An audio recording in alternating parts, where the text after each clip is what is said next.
LGBTQ. Take it and chew it. It's delicious. Now say it. Take it, chew it, say it. Hello! My name is Zinzer J. I use they, them pronouns, and welcome to They Be Cs. They be C. Today we are covering the titular inquiry, what is queer? Now, queer is a controversial term for both members inside and outside of the LGBTQ+ community. Some consider it to be a slur and denounce its usage altogether. Others use it in academic settings to describe a political ideology towards LGBTQ+ liberation, and others joyously use it as their personal identity, or as a succinct way to refer to all members of the LGBTQ+ community. On paper, queer is an umbrella term for sexual and gender minorities who are not heterosexual and or not cisgender. So basically, from a sociological standpoint, queer can refer to anyone within the LGBTQ+ community. If you are gay, you're also queer. If you're trans, you're also queer. Asexual, non-binary, and so on.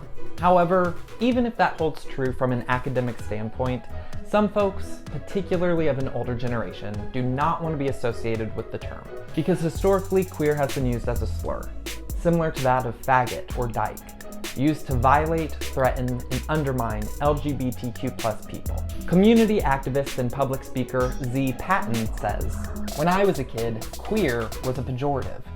The neighborhood kids played a game called Smear the Queer. So yes, queer bashing was literally a childhood ritual.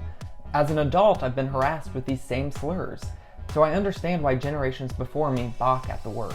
With that said, queer is being reclaimed and popularized by younger generations as a term of inclusivity, creativity, and togetherness.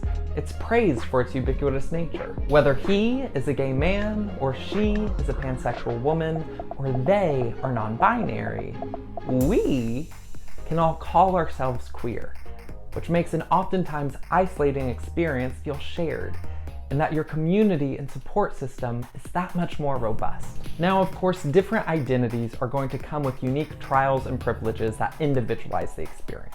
A cisgender lesbian is going to have a different experience from a straight trans man, who's going to have a different experience from an asexual non-binary person.